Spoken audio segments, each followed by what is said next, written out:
Okay, good. I guess it's now good afternoon, everybody. Thank you for joining us for our Friday webinar. I'm just gonna give it maybe a minute or two to let more of our attendees join before we start. So get your lunch, get ready, and we'll get going really soon.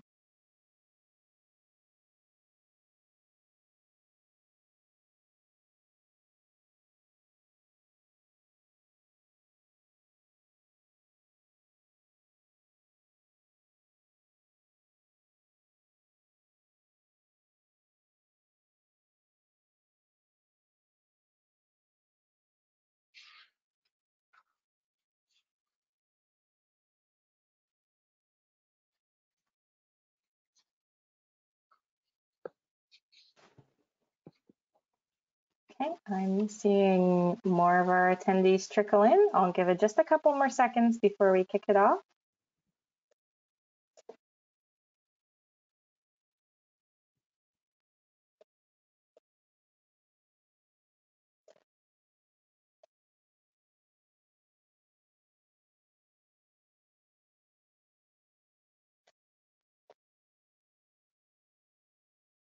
Okay, I think we're going to get started.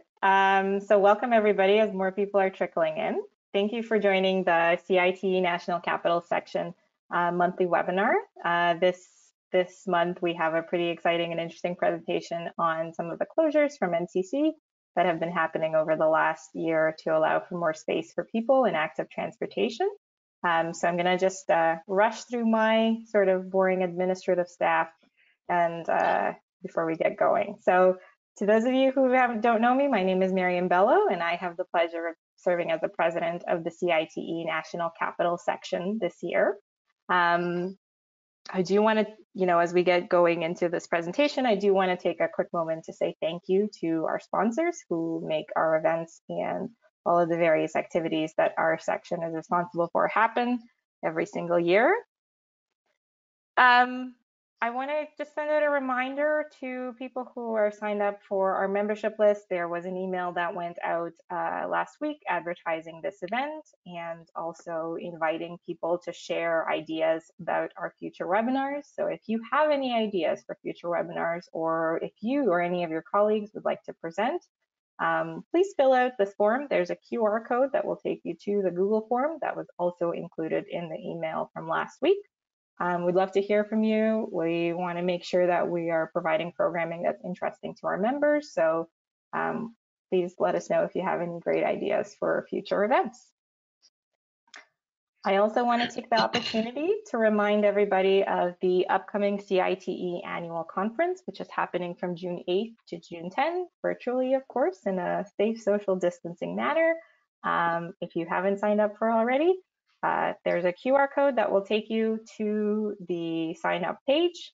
It's going to be a really interesting programming for this year, and no spoilers, but you never know what you might find out about your favorite section. It might be good news. So if you want to find out more, I encourage you to sign up for the conference. And that brings me to the end of my administrative stuff.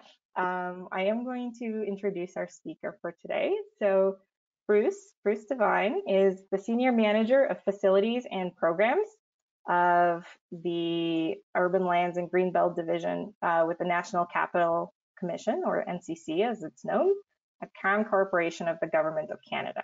Bruce provides leadership for site use of all capital urban parks, parkways, and multi-use pathways within the nation's capital. His team annually issues over 250 event permits ranging from major to regional events to picnics and weddings. Bruce also manages the operations of the Rideau Canal Skateway and the Weekend Bikedays programs, both of which contribute to visitors' experience of the capital as well as to residents' enjoyment. Bruce brings more than 25 years of experience in major special events management and oversight of municipal sports facility operation and construction. Most recently, he led the development of the Capital Pathway Strategic Plan, as well as implementing NCC's pilot project of providing up to 20 kilometers of closed parkways to active users, which is going to be the main topic of our presentation today. So Bruce, welcome. Thank you for being here with us. And I'm going to hand over the presenting function up to you now.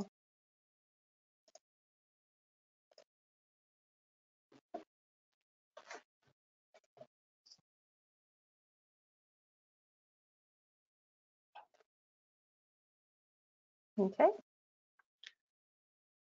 Okay, do you see my the presentation, Marianne? I do see your presentation. Yeah, it's not in full screen yet. Oh, there we go. We're good to go. Okay.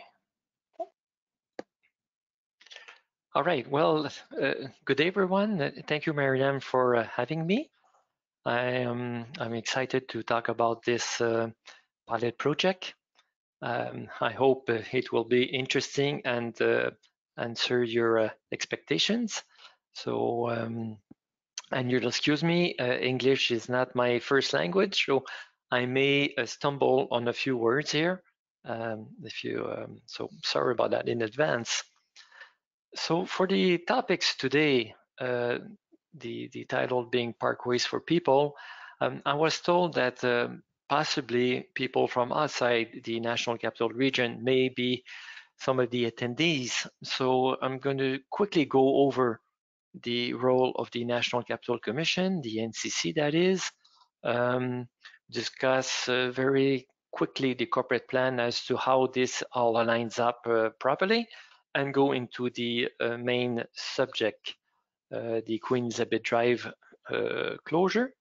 But then as well, I'll explain a little bit what is happening with our Sunday Bike Days program and a new pilot project that will soon be presenting this coming July, the closure of the Colonel Bay Drive. So, the National Capital Commission is a federal crown corporation with a broad mandate to build a dynamic, inspiring, and sustainable capital that is a source of pride and unity for Canadians and a legacy for future generations. The NCC fulfills this mandate through its role as long-term planner of federal lands, principal steward of nationally significant public spaces, and creative partner for development and conservation.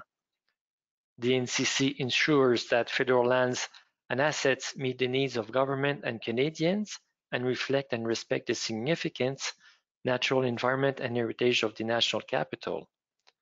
We conduct the identification of the national interest landmass, manage federal land use, design and transaction approvals.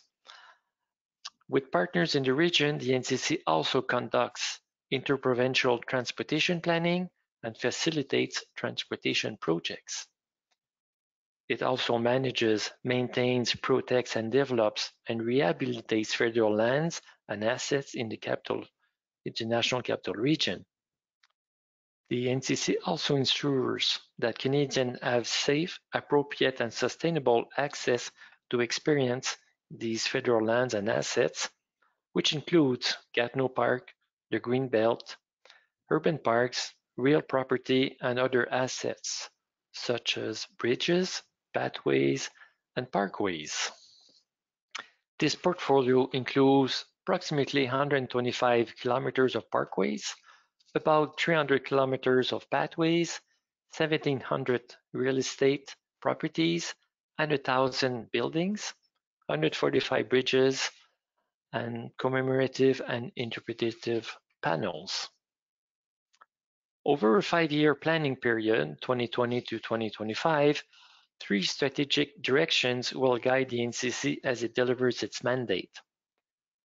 To realize its strategic directions, which have remained largely the same over the past few years, the NCC will concentrate its effort on 6 priorities over the planning period. The NCC will work to conserve, protect, and manage its lands, green spaces, and urban parks in order that current and future generations may use, enjoy, and appreciate these natural settings.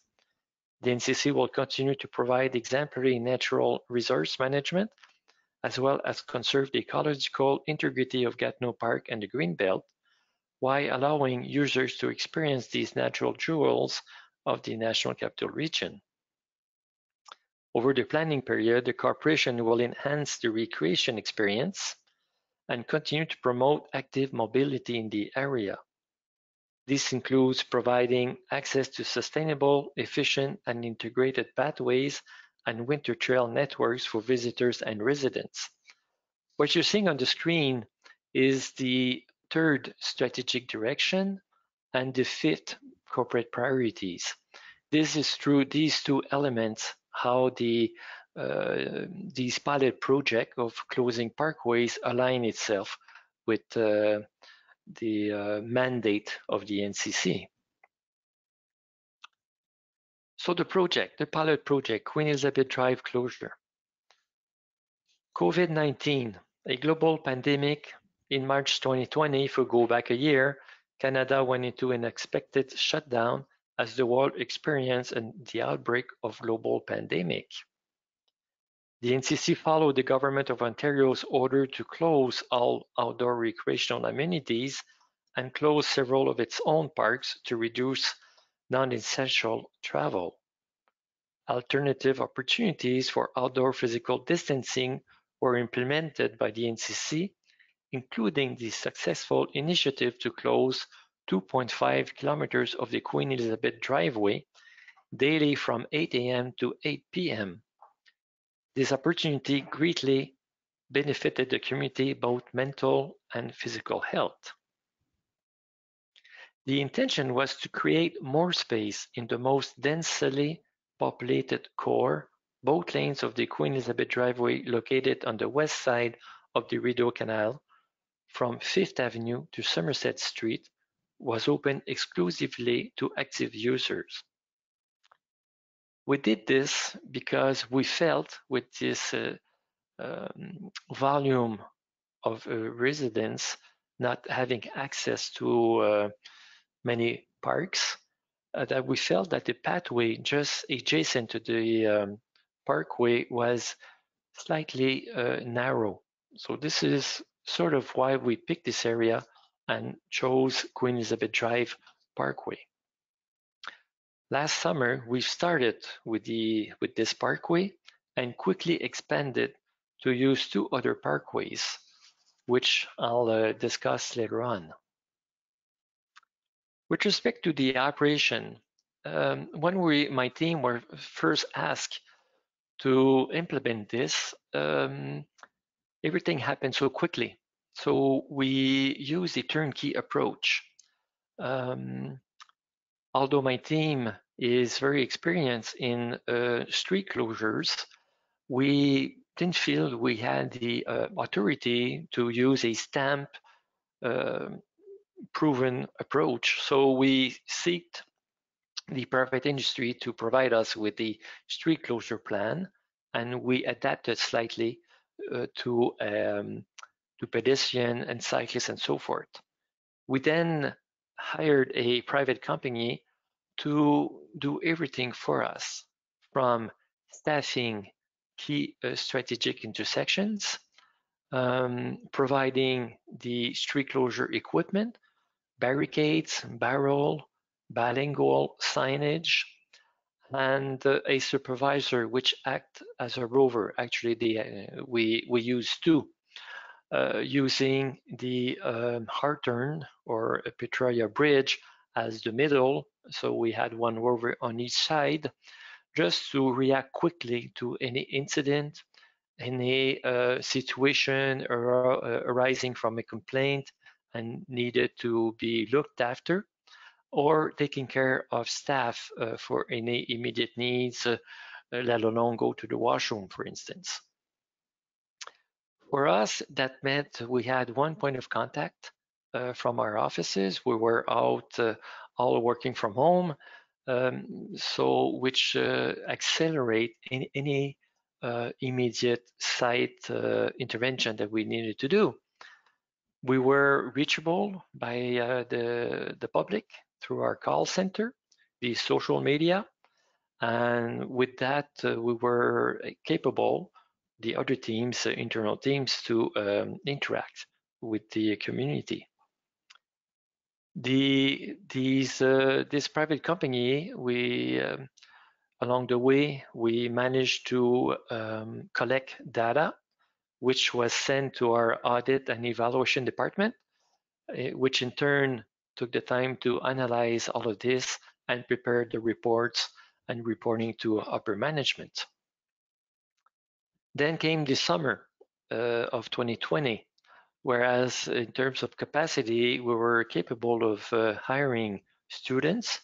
So we took over ourselves, my team, the operation of this closure.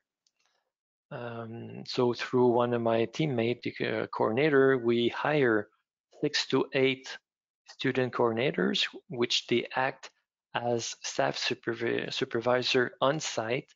They act as a rover to ensure that the street closure was properly done, that the barricades or barrels remain untouched, that all signage was at its proper place, and staff as well. If someone was missing, we were quickly advised so we could replace that person, and this coordinator could take the place of the staff until a replacement was about to show up. And so we hire as well maybe some 20-something students for the attending the intersections. In terms of the impact on the local traffic, for those that live in Ottawa, you know the terminology of the Golden Triangle, which is framed by Elgin Street, Laurier Street, and the Queen Elizabeth Drive. So these neighbors are sort of captured in that triangle, but so in a sense, they were capable of exiting the area through Elgin Street. And the fact that we started the closure at Somerset, they were able to get out their neighbors through Somerset and make a left turn on Queen Elizabeth Drive and go on Laurier Street and drive to wherever the destination is. There's many local streets in that triangle that are one-ways ending at the Queen Elizabeth Drive. They could not, during the daily closure, use the Parkway. Therefore, for that last stretch from Queen Elizabeth Drive to the first street block, the city, what they do in that times, they provide a bi-directional traffic circulation in that one-way roadway. Then when they hit the first intersection, residents either turn left or right and to go to their destination. Essentially, that's as much as we understand being the impact on the local traffic. With respect to the emergency services and municipal services, the city is structured in such a way through the traffic department or the event central, whereas all municipal services are gathered around the same table. So when we meet with the city, with this great opportunity, we're capable of presenting the street closure plan and discuss all impacts that may have to the city and find solutions. If the discussion becomes too detail oriented, we have sidebar meetings to specifically resolve the situation and then report back to the whole group. It's a great way of functioning, which we appreciate a lot. And I must say, other than a few challenges, which we'll go through in a moment, it went really smoothly, and the relationship with the city services and staff is great and very positive. What I like about all these, I almost want to call them colleagues, it's public solving oriented, and there's always a solution. And I would say one of my takeaways, it's really to from a communication perspective, take the time to really understand what the situation is, what the obstacle is, And from that, once this is done, I usually find a solution. Collectively, we find a solution that is quickly resolved. In terms of the community feedback, up on the screen, I copied and pasted one of the sentences that we did receive, one of many actually. Um, the pilot project was an absolute success. We had a total visit of almost up to 330,000 visits from last year, May to October, June-ish. We found that 50% were walking, 16% were jogging, 28% were cycling, 4% were using other modes of mobility. 91% would use the Queen Elizabeth Drive again for active use if it was close to a vehicle, which we, as you all know, we're doing it again this summer. We've started early May. Some of these challenges, I would say this intersection, Hawthorne or the Pretoria Bridge, intersection with Queen Elizabeth Drive and the Pretoria crossing was possibly the most challenging one. We can't see very well, but if you look on the left image where my cursor is, I hope you see it, there's across the street, there's Pretoria Street, right, that goes right beside this commercial stores, which we must provide access to cars. So cars, they need to make a left turn, or the ones traveling, I would say south, need to make a right turn. So from a closing perspective and having people cross, normally the standard is you're in your laneway and you go straight ahead. Our challenge was for the westbound traffic, we needed to have the pedestrian and cyclists to go in a diagonal, to go on the left-hand side of the medium, and on the left-hand side, use these two lanes for bi-directional traffic, and asking the pedestrian and cyclists to remain on the right-hand side, which made it a bit challenging and which it was really unconventional.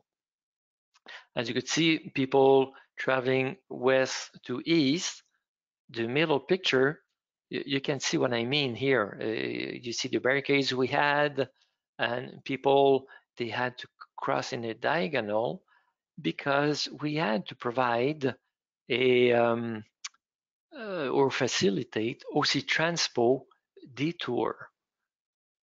So from this laneway traveling the bus traveling northbound, we're using the Queen Elizabeth Drive Parkway and then entering the parkway or the driveway, sorry, for some meters. I forget how much, maybe 300 or something like that, right up to McLeod at the time. And now it's shortened, it's to Catherine Street, but nevertheless, we had to protect this corridor for the buses. It was properly signed, but the challenge, the users were feeling these two lanes remaining because of the protected bus lane. It felt a little bit narrow, which I'll explain what happened later on. But on the right-hand side, the right picture, we quickly changed from the left approach to this right-hand side picture, using proper barriers and using proper signage to the target audience, pedestrians, cyclists, and asking them to keep the right-hand side for their traveling westbound. And this sign here was showing how to get on the other side. And again, on the median lane, we had arrows with pedestrian and cyclist sign pictograms that they were to use this lane here on the right-hand side of these two lanes. And conversely, people traveling westbound, they had the same signage to use this lane here. So by talking to the city, we felt that from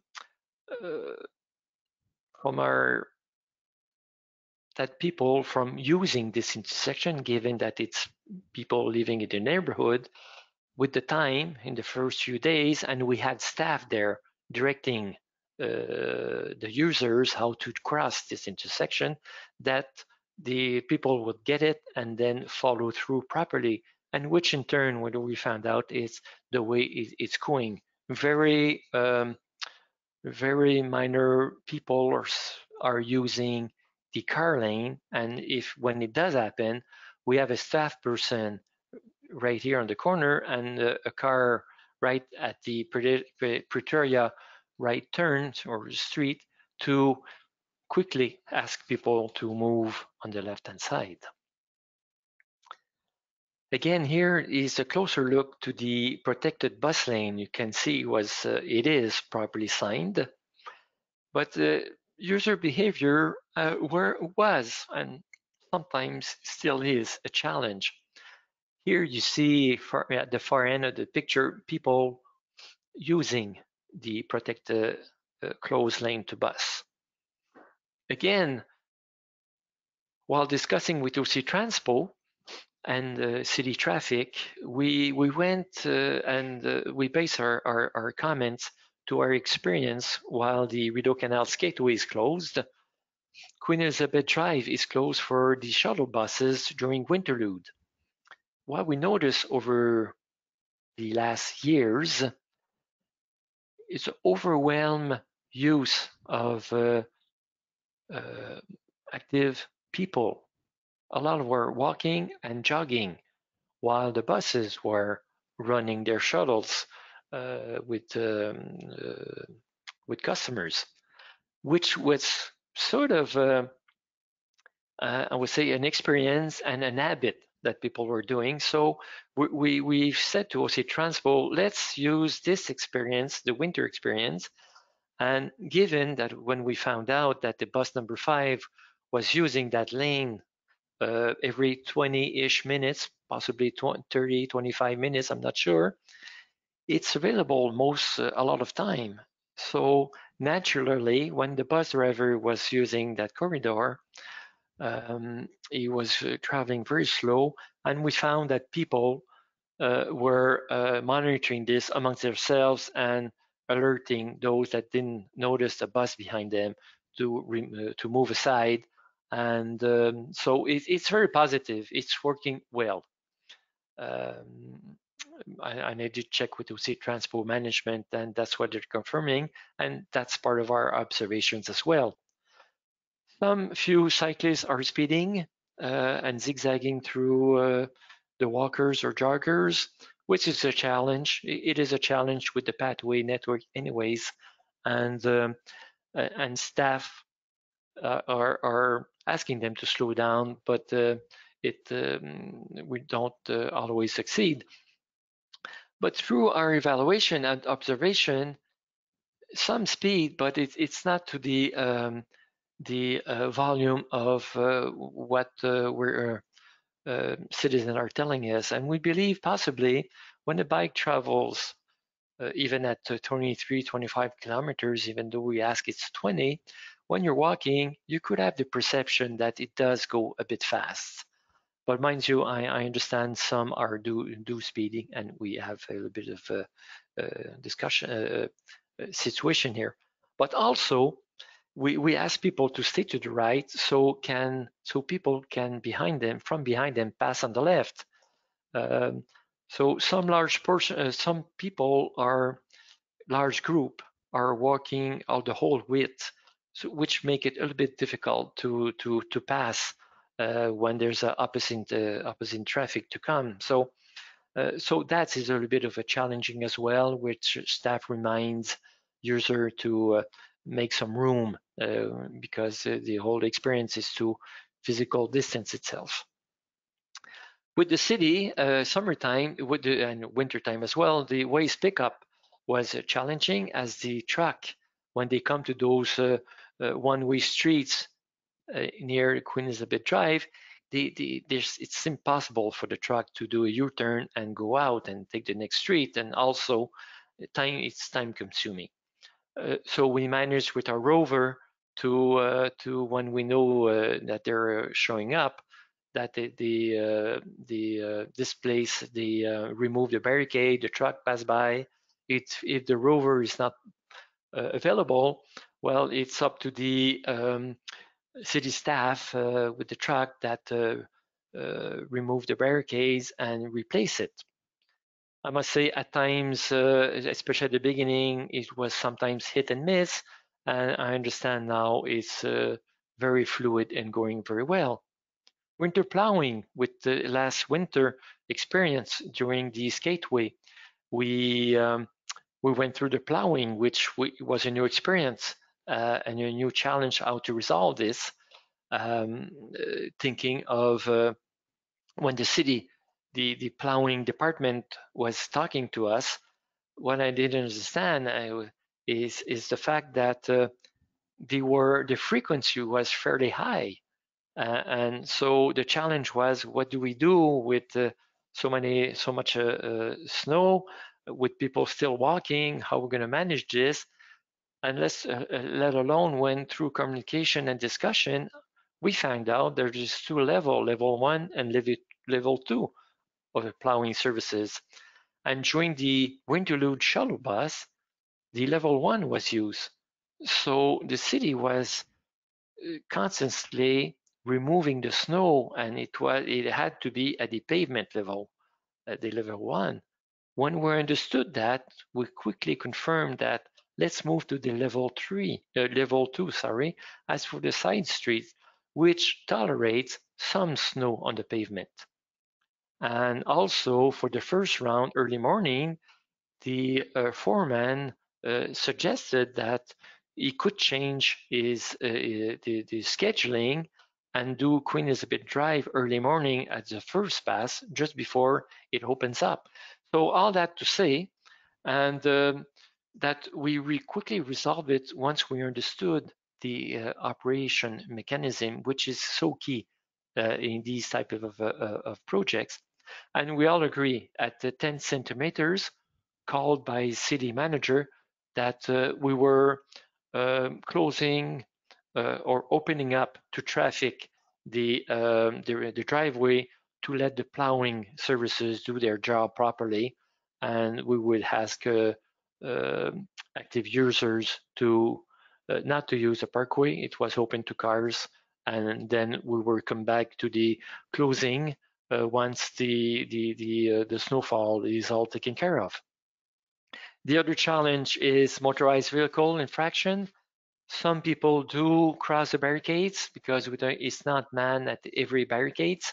So this is where the rover comes into place, quickly interacts with the driver, and I mean, accompanying them to the next interaction and ask the driver to exit the premises, which works very well. But normally we also take a picture of the driver license, and if, because we not capable of speaking to every driver, but we communicate this to our conservation officers and the RCMP, which they do follow through and communicate with the driver as to that they should stop doing this. Also, what I wanted to say is, no, sorry. So with respect to the weekend bike days, so as I said in last summer, we expanded the Parkway closure to two others, the Sir John A. Macdonald and the Sir Georges Etienne Cartier, SJAM and SJEC for the acronyms. So this last year initiative with all three parkways, as well as Gatineau Park, it enabled more than 700,000 people to have a safe, pleasant outdoor visit to our parkways for the residents and the visitors. So we were one of the few organizations that closed so many roadways to allow active mobility. As you know, the Sunday Bike Days, the normal programs and it's been going on for many years, it's only Sundays from 9 a.m. to 1 p.m. So last year we went with weekends, Saturday and Sundays from 8 a.m. to 4 p.m. So from that experience, not too long ago, late April, the NCC launched or announced that for mental well-being under its expanded Weekend Bike Days program presented with Nokia, that we were going to close from May 1st to October 11 for active users these capital parkways for physical and mental well-being. So with our past surveys, and this goes for several surveys, that people were asking for an extended Sunday Bike Days, either all weekend or a extended Sunday closure. And with the last year's experience, we went for the weekend. So again, this will be closed from 8 a.m. to 4 p.m. every Saturday and Sunday, the SJAM and SJEC parkways, while the Queen Elizabeth Drive will remain 7 days a week for the month of May and June. But as per last year, no services will be provided for the bike days. I mean, bike repairs, potable water, and so forth. Just access to washrooms. What we found in terms of placemaking with these closures is great thing that is happening out there. We see family picnicking on the side of the parkways on the grass. We see parents teaching a child how to ride a bicycle and other kinds of family-related activities. So possibly the use of all these roadways will sort of change the atmosphere. I'm surprised to see from on the social media this morning that since beginning of May, all three parkways and Gatineau Parkway were up to 181,000 people that have used these parkways for the last 20 something days, and which Queen Elizabeth Drive is up to 25,000 people using it. Beginning July 2nd or July 1st, I'm not sure, until September 6th, to accommodate construction work on the Colonel Bay retaining wall, Colonel Bay Drive will be closed to motor vehicles and open for active use from Daly Avenue to Canal Woods Terrace. Again, we got a street closure plan prepared, and we tweaked it to answer our needs, because normally we receive a construction road closure and we needed to tweak it to an event street closure to adapt the signage to pedestrians, cyclists, and so on. So from last year's experience, 95% of respondents supported the initiative for many reasons. Chief among them was the opportunity to remain safe outdoors and connected at a time when people desperately needed a break from the pandemic. Others applaud the opportunity to explore new neighborhoods, enjoy active family time, and the ability to do so in the absence of engineer noise and tailpipe emissions. Most tellingly, the number of users on our parkways increased when they were close to vehicle traffic. In other words, we saw more people, walkers, joggers, cyclists, inline skaters, and others use our infrastructure when roads were closed than cars when the roads were open. Thus, the greatest lesson for city planners and decision makers is that we have a powerful opportunity to reclaim our public roads for public, not just cars. Knowing the importance of connectivity, we are looking at ways to create a more robust network with our municipal partners at a time when we need to sharply reduce our greenhouse gas emission. The promotion of sustainable transportation has never been more important. As we are a federal crown corporation with a national mandate to ensure our capital reflects the country's value, exercising leadership in the facilitation of safe outdoor activity during the pandemic was and remains important. That last year's pilot fell on the 50th anniversary of our Sunday Bike Days program seems an appropriate coincidence, because since 1990, the NCC was first the jurisdictions in Canada to close some of its parkways to active mobility. While the deep disruption caused by COVID-19 have made innovation necessary, nobody then could anticipate the toll or cost of the pandemic. The impact and lesson learned will be with us for some time to come. If there's a silver lining, is that new best practices, such as opening parkways for people, might live on to provide residents of and visitors to the capital a new experience while providing a national example of making our cities more livable. So this new pilot project with Colonel Bay Drive, we're extending this to a 5 kilometers instead of 2.5 on Queen Elizabeth Drive.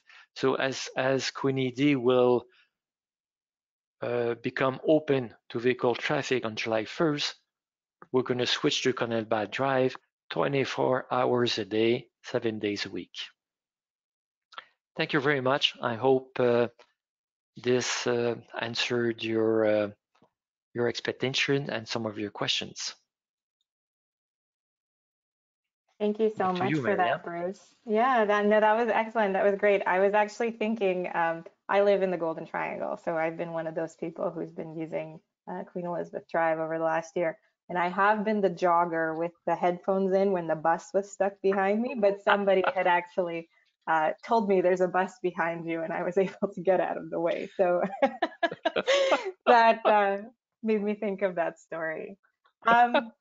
That was excellent. The message I think at the end was one that is really coming up again and again as we're talking about what is a post-COVID world and what do we want to do with our streets. And I think it's excellent to hear that, you know, with these closures, more people were actually using these streets, not in cars, right? So I think that that's excellent. So thank you for that.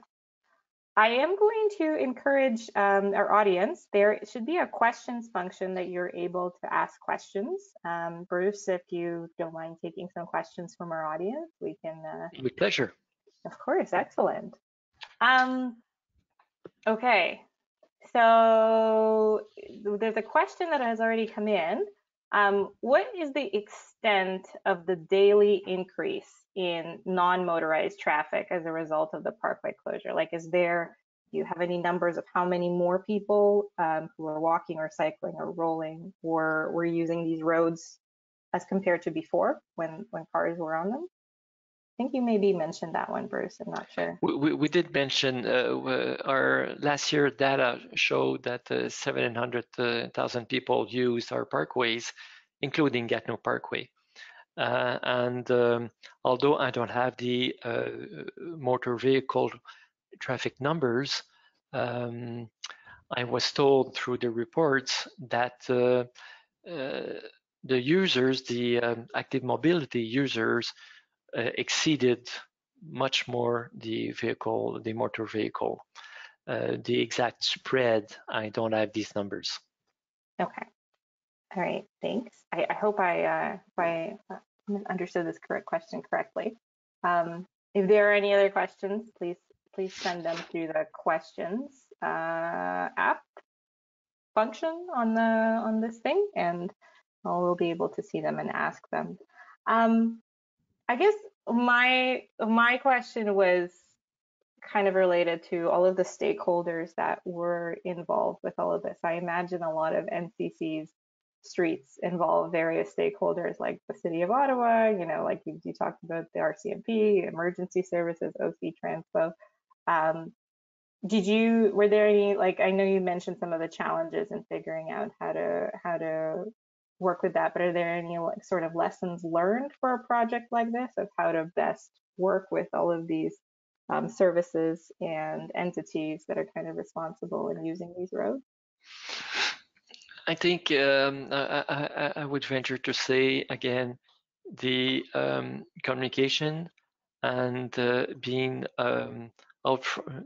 upfront to what's our goals and listen up carefully. What's the obstacle that we're causing to the stakeholders and collectively find solutions.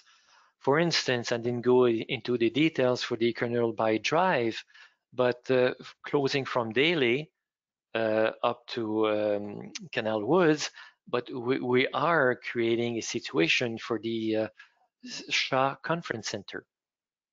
For once you enter the garage, the large, bigger trucks, the delivery trucks, they enter on Daly, but they can't maneuver around inside the garage. They've got to get out on Colonel by Drive. So the way we're going to close the street is at Daly and then Colonel by Drive. We're doing a soft closure, forcing people coming from Sussex to make a left turn. But at the exit of their Shaw Center garage, those big trucks will be able to make a right turn, go on Daly and exit, while the hard closure will happen at the Mackenzie King Bridge.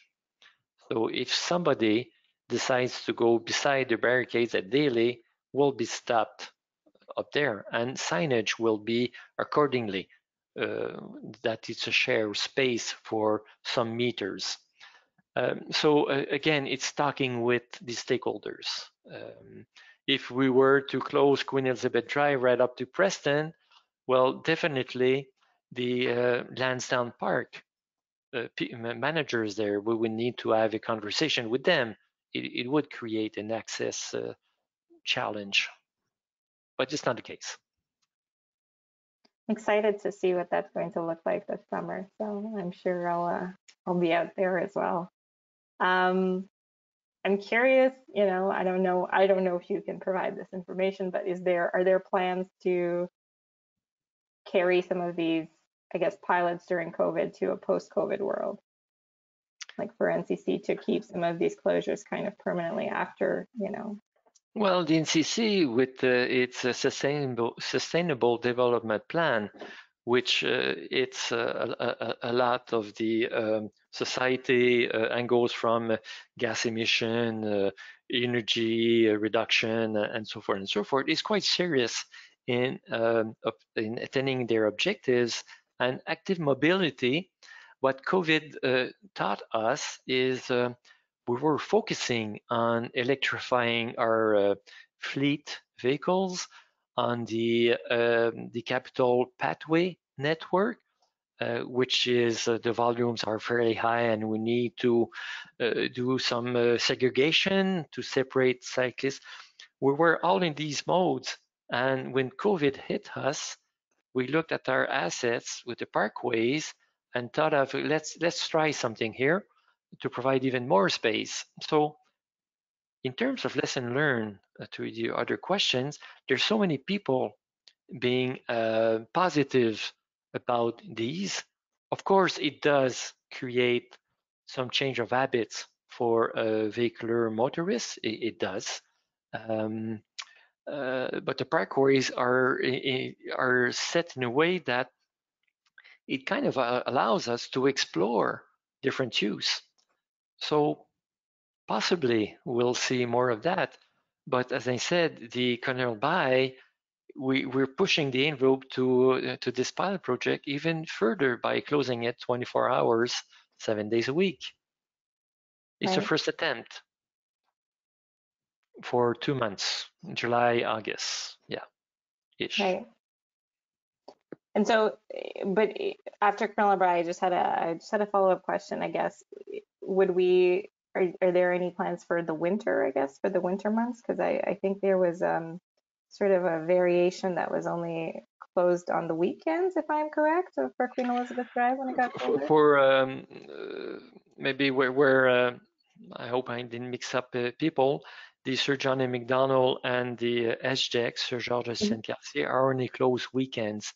It's the Queen Elizabeth Drive that was closed 7 days a week, even this past winter, while the Skateway season was on. Yeah. So for the time being, I don't know what are the future plans are for the moment. Okay. I have a question here that came in. Has the NCC, or do you anticipate that the NCC will look at other examples similar to this internationally or in other Canadian cities to see how lessons can be applied post-COVID? I'm guessing, is there any Canadian or international case studies that you maybe are working from or sharing lessons with? For the moment, we're pretty busy implementing what we were asked to do, but I'm receiving phone calls from various cities as to how we do it. So it's mostly the reverse, where we're sharing our experience with others. So I got calls from various cities in Ontario and Vancouver as well. That's very exciting. We get to be cutting edge here. I'm just going to wait a couple, maybe just a minute or more, if anybody else has any last questions for Bruce that you want asked on this very exciting pilot. I think it's been something that has made me, I know, living last year, especially when we were sort of in the worst of lockdowns, it's been really nice to be able to walk along, at least for me. I'm being selfish here on my experiences, but even with the Tulip Festival, you know, it's a really nice walk also to just see all of the changing seasons as they go on. Well, I'm glad you're providing a live experience, evaluation, and supports everything I said. Exactly. So, and great. I didn't get hit by the bus, right? So that's that's exciting. I have another one that says no questions, but another one of our audience members has mentioned that they've really enjoyed using the corridor and it's been very well done. So thank you for telling me this. Yeah. Okay. Well, I guess that's it for us. Thank you so much for oh, we have a sorry, there's one more that just came in. Somebody who's not familiar with the area, is there any local store accesses that have benefited as well? I'm guessing maybe benefited from the increased number of people walking or cycling in the area. Well, unfortunately, during the pilot projects, it was mostly a shutdown, so there weren't any stores opened. So I can't comment on this. Yeah, I think you know, the good thing is the Elgin Street project was also finishing up around this time. So there is at that the intersection that you mentioned, the Hawthorne and I don't recall exactly. I always forget the names of them. Yes, But Arden and Queen Elizabeth Drive, yeah. right, because you can get right on Elgin right beside it, and I think Mm-hmm. that's at least for me, I've done the walk, you know, up and down. But again, a lot of the stores were closed, but Well, and the flip side is the public didn't have access to public washrooms. So this year we have deployed porta potties for the public on all parkways. That's excellent. I think that's yeah, that's I think that was a big challenge, I think, in early stages. Well, normally the stores will be open to allow people to go to the washroom. Right, Years exactly. past. So this is why this is how we reacted to this situation. We just got another comment saying that somebody else has used the QEW to get to stores on Elgin. So I think that's been an experience. Okay, well, thank you so much, Bruce. I'm going to just steal the presenter function from you for one last second to flash my QR codes one more time. Show screen. Okay. I just want to share as we come to a close again, for anybody that may have joined us late, if you have any ideas for future webinars, ones that are on topics as interesting as this one, or other topics, anything else that you can think of, or you want to present, or you know a colleague who may want to present, please fill in our form. You can use the QR code to get straight to it. Yeah, the link was also included in our last email, which was sent out last week, along with the information for this webinar. I'm also going to switch the screen and also, again, remind folks to, if you haven't done so already, register for the 2021 CITE virtual conference. You're really encouraged. I'm sure it's going to be a great lineup. And if you've attended our past event on the Elgin virtual tour, I hear there are more virtual tours involved. So we've started a trend, and it's going to be really cool to see some other street projects from across Canada. So with that, Bruce, thank you so much for that presentation and for sharing information on this project. I know many people who have kind of visited or live here and have used it. It's been a really cool asset to have near the places we live, especially for people who live in Centertown and may not have access to many other outdoor opportunities. It's been really good to have access both to the canal in the winter and then to this last summer, especially when everything's been really closed. So thank you so much for your presentation. Thank you for joining us today and for answering our questions. And we are very excited to see what's going to happen next, starting in July, I believe, for Colonel By. So. Yes. Thank you for having me, Miriam. Great. Thank you so much. And have a great weekend, everybody. Thank you for joining us. And keep an eye out on our future events. Okay, take care. Goodbye.